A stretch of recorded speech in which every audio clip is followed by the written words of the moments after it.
big question mark around the passing game, at least for those first 11 games. We know we're going to run the ball well. Offensive line is looking healthy and ready to play this year.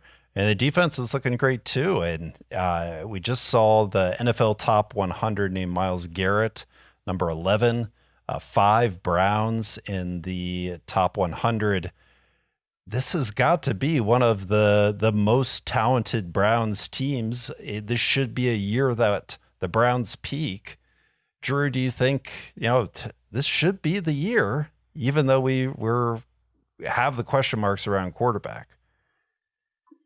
Yeah, I mean, that's it. I don't like, well, so many people out there think that Jacoby Brissett is going to be this huge upgrade to what we got from one-armed Baker Mayfield and an 8 and 9 year. And I don't know that that is true. I'm sorry. I mean, he is a backup level talent in the NFL. If you gave teams a choice, who do you want to play quarterback, Baker Mayfield or Jacoby Brissett?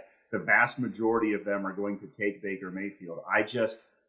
When it was initially announced as a 6-game suspension, they had 4 very winnable games early in the year, and it was very possible Jacoby Brissett got them to 3-3 till a better talent, regardless of what you think of the person. I'm trying to put that aside, till a better talent took the field in those last parts of the season. Now, with that better talent not available until December, how does this team get through September, October, 3 months of this, September, October, November? How do they get through this still within striking distance? I don't know. I see them at 4-7 in those first 11 games, and I think they have a really uphill battle after that to make the playoffs. It's just unfortunate that, in my opinion, we're looking at a really tough go of it for those first 11 games. Eric, there's just such great players on this team. Does it result in wins, or is this another growing year for the Browns? Yeah, I mean, I'm going to try to be as optimistic as possible, but this is the NFL. I mean, there are a lot of intelligent minds and people that can scheme up defenses to take away your strengths, no matter how good you are.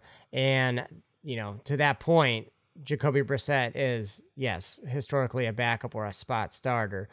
They're going to take away anything he does good. If he's doing those short outs, he's doing under routes, and they're going to try to get, how many guys they want in the box, 9, 10 guys in the box to face Nick Chubb, Kareem Hunt, and make it as hard as possible. We've seen this as Browns fans, whether I'm not going to go down the list of the quarterbacks, but we've had many quarterbacks that's been the case, where they're stacking the box every time and forcing the quarterback to beat them. And guess what? The quarterback didn't beat them. So, I think we can, okay, I'm not going to say any names. There have been guys in the past that have won games that have been unexpected. And I think we can get that occasionally, but I don't expect that, on the norm. So, I think games that we are in total, our talent level is on par with, or we're slightly better in, I'll feel pretty good that it should be within a 7-point swing one way or another.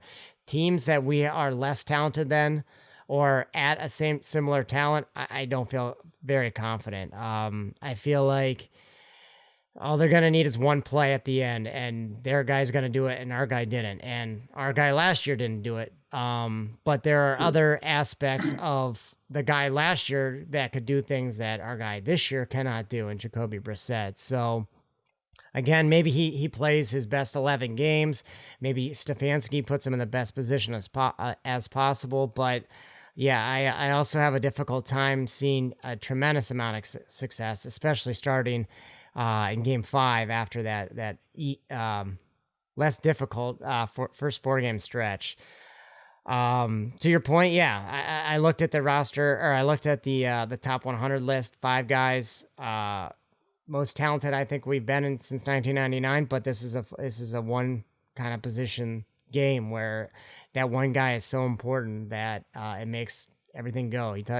Unless we're doing a wildcat, he's touching the ball every play. So they're going to have to make it work with the other 10 guys. And, it's going to work in spurts, I think, but not in the big picture.